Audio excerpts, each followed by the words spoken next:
Hola, ¿qué tal, amantes del caos? Bienvenidos a otro episodio de mi Casi Podcast. La Iglesia Católica ha recibido críticas contundentes a lo largo de la historia, especialmente en nuestra época debido a las condenables acciones que algunos de sus miembros han ejercido sobre menores de edad. Aunque el término específico es conocido por todos, por razones de conformidad con las políticas de esta plataforma no puedo mencionarlo. Existen, sin embargo, numerosos relatos al respecto, y uno de los casos más impactantes es el que he titulado El pescador de niños. Y pronto descubrirán las terribles razones detrás de la elección de este título. Recuerden que pueden apoyarme volviéndose miembros de mi canal de YouTube, compartiendo mis contenidos, comentando o uniéndose a mi Patreon para desbloquear así contenido exclusivo solo para ustedes, miembros del caos. Y si quieren sugerirme algún tema o compartir conmigo alguna historia macabra o imagen, pueden escribirme al mail chismemacabro@gmail.com. Como siempre, bienvenidos y disfruten el viaje.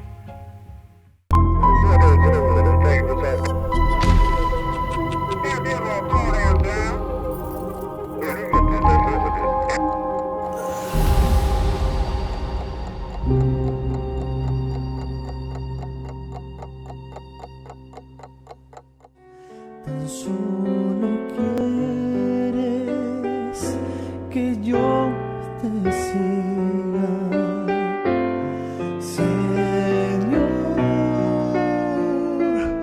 me has mirado a los... Esta canción sin duda resuena en las cabezas de quienes como yo fueron criados como católicos y obligados a asistir al ritual de la misa cada domingo. Se llama Pescador de Hombres.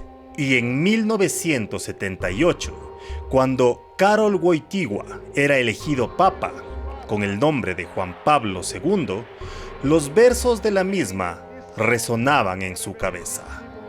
Así lo confesó el mismo pontífice en varias entrevistas a lo largo de su vida. Y es que si hablamos de éxitos musicales religiosos, la canción Pescador de Hombres, también conocida como Tú has venido a la orilla, es un verdadero hit. Se ha convertido en una de las preferidas de la Iglesia Católica a nivel mundial, siendo traducida al polaco y varias veces al inglés. Fue incluida en los libros de himnos litúrgicos de varias denominaciones cristianas, y en 2014 ocupó el puesto 17 en una encuesta de canciones preferidas por los creyentes realizada por la Asociación Nacional de Música Pastoral de Estados Unidos. La canción fue compuesta en 1974 por el sacerdote Cesario Gavarain, autor de unos 500 temas litúrgicos y el único cura que ha llegado a ganar el disco de oro en España. Toda una institución para la Iglesia Católica. Pero esta no es la única canción de Gavarain que se corea en las iglesias alrededor del mundo. Su éxito, Vienen con alegría, es otro referente de la música religiosa, y en España su canción La muerte no es el final, que compuso tras el fallecimiento de un joven de 17 años, que era organista en su parroquia, fue adoptada por las Fuerzas Armadas de España para entonarla dentro del ceremonial en homenaje a los soldados caídos. Como si se tratara de una estrella de cualquier otro género mundano, la historia del sacerdote Cesario Gavarain está llena no solo de éxito y popularidad, sino de controversia, excesos y actos innombrables que están más allá de la moral y ética más básicas para cualquier ser humano. No se diga para un supuesto guía espiritual. Su historia Empieza en 1936. Cesario Gavarain Azurmendi nace en Guipúzcoa, España. A los 10 años ingresa en el Seminario Menor de Zaragoza, donde recibe sus primeros estudios musicales. En 1952 pasa al Seminario Mayor de San Sebastián y es ordenado sacerdote en el año de 1959. Es entonces cuando le encargan la capellanía del Colegio de los Hermanos Maristas de Anzuola. Para 1966 es trasladado al Colegio Chamberí de los Hermanos Maristas de Madrid, donde actuaría como consejero de los chicos. Ahí empieza a componer sus canciones. Se presentaba como un sacerdote moderno. En su música introdujo el pop y los instrumentos de rock en las celebraciones religiosas. Las misas de los domingos en el salón de actos del Colegio Chamberí eran muy populares. Sus canciones eran acompañadas de un grupo con guitarras eléctricas y batería, algo que no se había visto antes en este tipo de celebraciones religiosas. Según cuentan sus antiguos alumnos, su nivel económico, por alguna razón que desconocemos, era superior al de otros maristas. Tanto así que se lo veía pasearse por las calles conduciendo un Mercedes-Benz. En lugar de la clásica sotana, Cesario vestía las camisas conocidas como clergyman, con el típico alzacuello blanco. Tenía carisma, era simpático, tocaba la flauta con la nariz, como un flautista de Hamelin que atraía a los chavales. Esas son las palabras de uno de sus alumnos de la década de los 70. Otro recuerda que cuando iban a su despacho, con 13 o 14 años, él les dejaba fumar.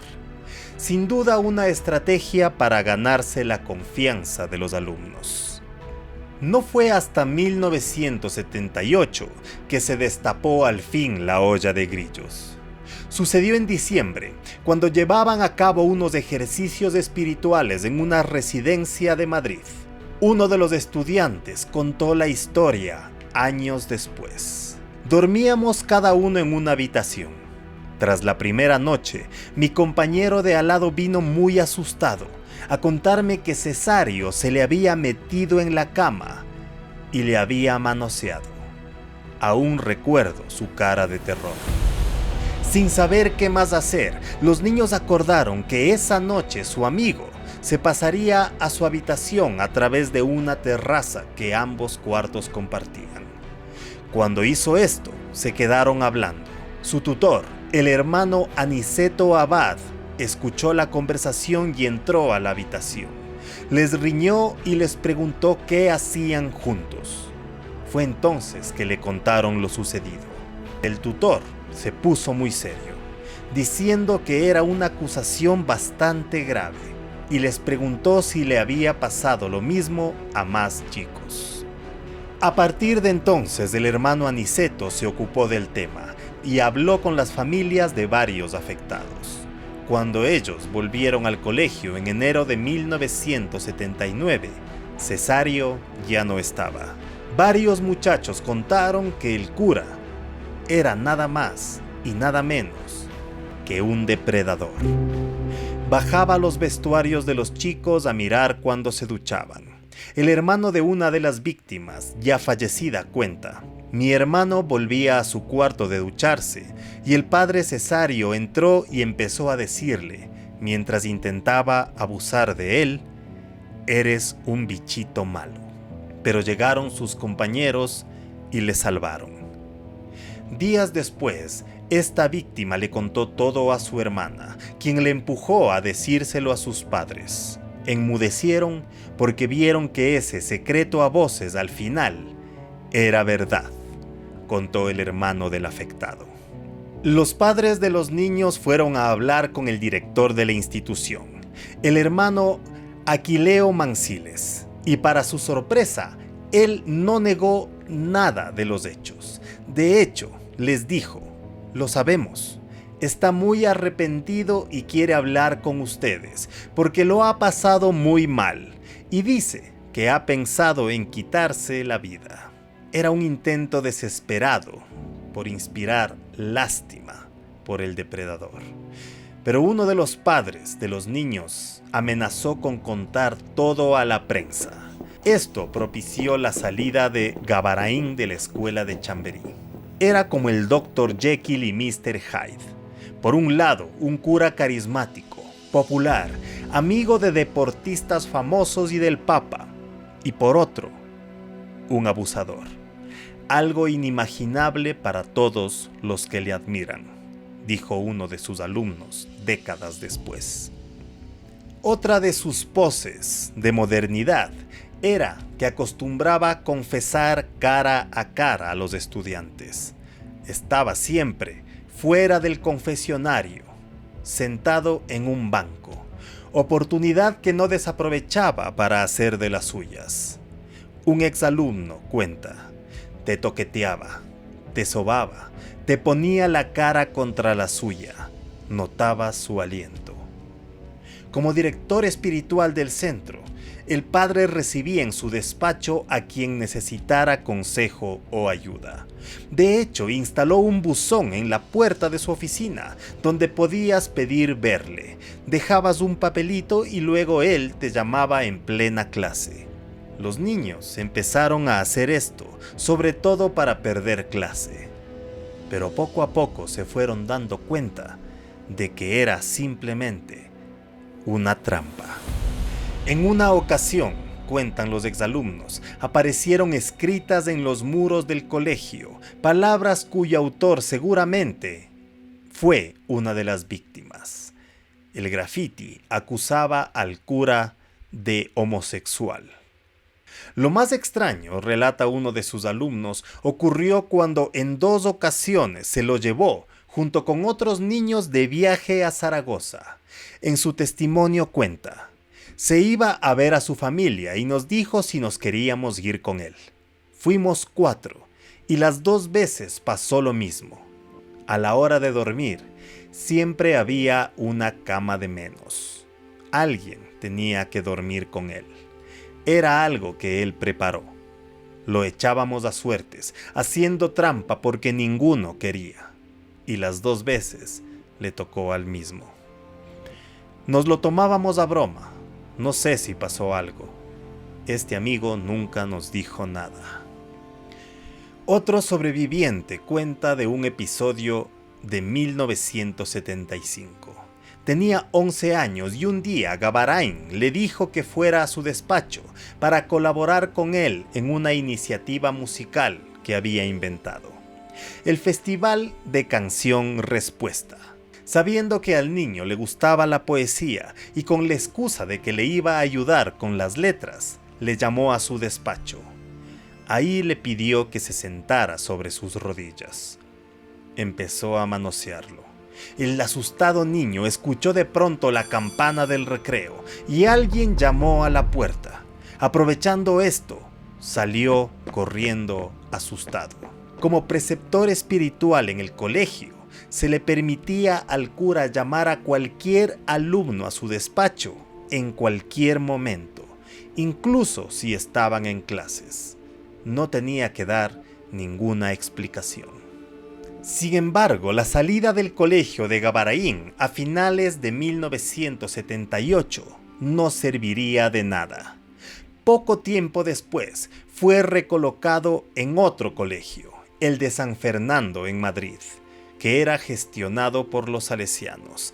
Pero eso no fue todo. El encubrimiento de sus actos fue rápido y eficaz, casi cruel. A meses de todo lo ocurrido, el 21 de marzo de 1979, era nombrado prelado del mismísimo Papa Juan Pablo II, un título honorífico que el pontífice concede a personas de relevancia especial para la Iglesia, ya sea por decisión propia o por una propuesta del obispo de las diócesis. No queda claro si el Papa conocía o no las acusaciones que pesaban sobre Gavarain. aunque existen investigaciones que señalan que antes de convertirse en Juan Pablo II, ocultó casos de abuso dentro de la iglesia polaca, al igual que en otras situaciones relacionadas con sacerdotes que han sido reveladas y que plantean interrogantes sobre la actitud de Karol Wojtyła frente a estos crímenes. Por ejemplo, el encubrimiento durante décadas del fundador de los Legionarios de Cristo, Marcial Maciel, o lo que ha revelado un informe sobre el cardenal estadounidense Theodore McCarrick. En varios casos, lo único que recibieron estos sacerdotes luego de cometer sus asquerosos actos fue el traslado de una localidad a otra. El tormento para las víctimas y sus familias continuó por muchos años. Cada vez que iban a misa y escuchaban algunas de las populares canciones de Gavarain. Y para 1982, en la primera visita de Juan Pablo II a España, también tuvieron que sufrir la humillación de ver al abusador en la tele junto al pontífice. Estaba dirigiendo la orquesta de jóvenes frente al Papa. Para los afectados, esto no era más que una muestra de que al tipo nunca se le castigó y que la iglesia no hizo absolutamente nada, permitiendo que siguiera victimando niños allá a donde fuera. El caso fue exitosamente enterrado por la iglesia en esa época, volviéndose simplemente un secreto a voces. Poco a poco se fueron olvidando los hechos, las acusaciones y la falta de acciones por parte de la iglesia. Solamente los afectados y sus familias recordaban. El 30 de abril de 1991, en el Hospital Comarcal del Alto Deva de Guipúzcoa, a los 54 años, enfermo de cáncer, Cesario Gavarain Azurmendi abandonaba este mundo sin haber recibido jamás sentencia o castigo alguno por sus execrables actos. Fue en el año 2000 cuando el dibujante español Álvarez Rabo, amigo de uno de los afectados, publicó 2 páginas con viñetas acerca de los abusos del cura. Esto fue en la revista El Víbora. La esperanza de los afectados que pedían justicia parecía desvanecerse con el tiempo, hasta que en agosto de 2021, el diario El País recordó el episodio de 1978 en una de sus publicaciones. Al testimonio de uno de los ex alumnos que propiciaron la expulsión del cura del colegio Chamberí, se sumaron los de muchos otros. Para septiembre de 2021 se había recabado testimonios de 17 víctimas. Algunas de ellas describían delitos que se remontaban a 1959, año en el que Gavarain fue ordenado sacerdote y destinado como capellán en la escuela y convento marista de Anzuola, un pueblo guipuzcoano de 2000 habitantes. Una de las víctimas, ya de 74 años, denunció que Gavarain tocaba constantemente a los niños que iban a misa o hacían deporte con él. Montó un equipo y nos tocaba. Era evidente que todo el mundo lo sabía. Muchas veces nos invitaba a su casa a comer galletas y allí nos metía mano a todos, contó.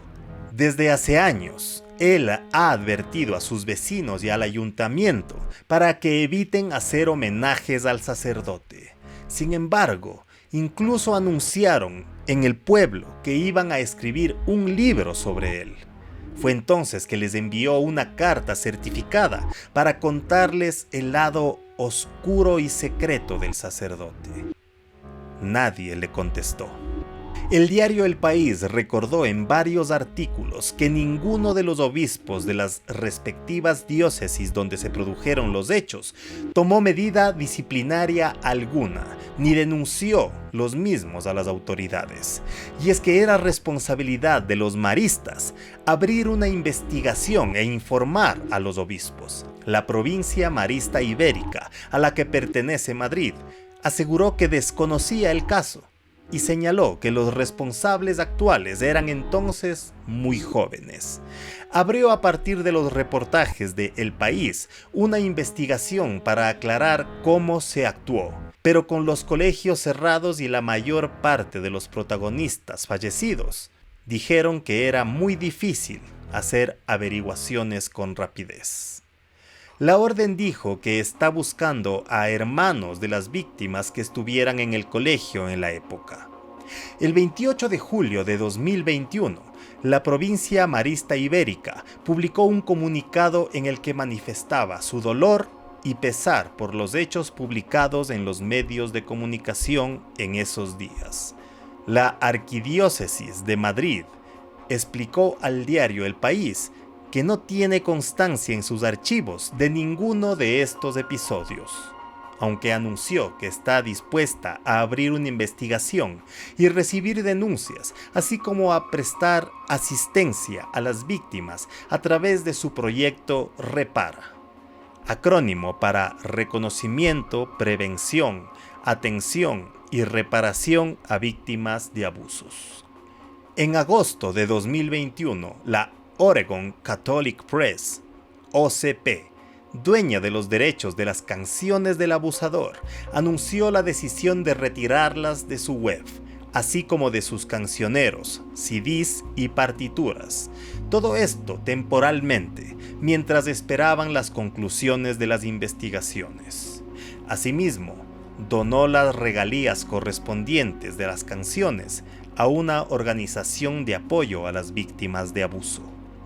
La Arquidiócesis de Los Ángeles en Estados Unidos fue la primera sede católica en prohibir el uso de las canciones religiosas de Cesario Gavarain, por considerar que sobre él pesan acusaciones creíbles de abusos a menores. Pero para el 30 de septiembre de 2021, Monseñor Luis Argüello, portavoz de la Conferencia Episcopal Española, dijo que los obispos no abrirían una investigación sobre el padre, ya que falleció en el 91. Animó además en sus declaraciones a distinguir entre la persona que comete un delito y su obra. Creo que sería bueno que en este tipo de asuntos tuviéramos la capacidad de distinguir, declaró, y dijo que consideraba exagerado el hecho de que las acusaciones hagan que su obra musical quede contaminada. Sus canciones cantadas en asambleas litúrgicas u otro tipo de piezas musicales deberán ser valoradas por su calidad musical, destacó. Además, señaló que suprimir las canciones del padre Gavarain suponía una condena propia de tiempos medievales, cuando a alguien se le colgaba un San Benito con justicia de una condena y quedaba contaminada su familia, todo su pasado y todo lo que pudiera hacer. Palabras de este sacerdote. Algunas investigaciones del caso Gavarain creen que el sacerdote confesó a través de sus canciones los abusos y su amor por algunas de las víctimas, sobre todo en Pescador de Hombres, que en realidad no hablaría de una persona que busca una relación con Dios, sino de él mismo, atrayendo hacia sí a los pequeños que victimizó. No existen datos oficiales y menos aún de la Iglesia sobre estos casos, pero según la contabilidad que lleva el periódico El País desde hace años, sumando el caso de El Pescador de Niños, el total de casos de esta índole conocidos en el clero español asciende a 356 y el número de víctimas a 892. Si Dios creó todo, entonces seres como Cesario Gavarain son su creación y parte de su plan. Esta contradicción ya se menciona en la conocida paradoja de Epicuro. Y es que a pesar de ser una de las expresiones de nuestra profunda e inherente espiritualidad, más de una vez las religiones y sus autoridades han demostrado no estar exentas, no solo de errores, sino de la maldad que habita en algunos de nosotros. Es un verdadero problema social y filosófico, pero lo que más llama la atención son los repetidos intentos por parte de la Iglesia de esconder estos crímenes y a sus perpetradores, de protegerlos e incluso, muchas veces, como en este caso, de premiarlos. Por otro lado, parece irreal que a pesar de todas las denuncias y escándalos, muchos de los creyentes se nieguen a quitarse el velo de los ojos y sigan pensando en los sacerdotes como seres casi mágicos y de pureza divina, pescador de hombres. Vienen con alegría y otros temas escritos con las mismas manos que mancillaron la inocencia de decenas de niños. Se siguen cantando cada domingo y seguro ustedes las escucharán a partir de hoy, pero ya conscientes que detrás de ellas se esconde la historia de un verdadero monstruo vestido de sacerdote. Como siempre les digo, recuerden que uno aprende más hurgando en lo desconocido que en lo que cree conocer.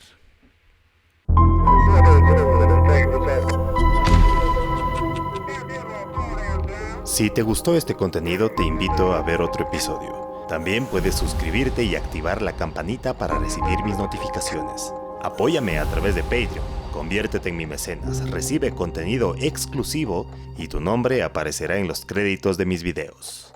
Hasta la próxima, amantes del caos.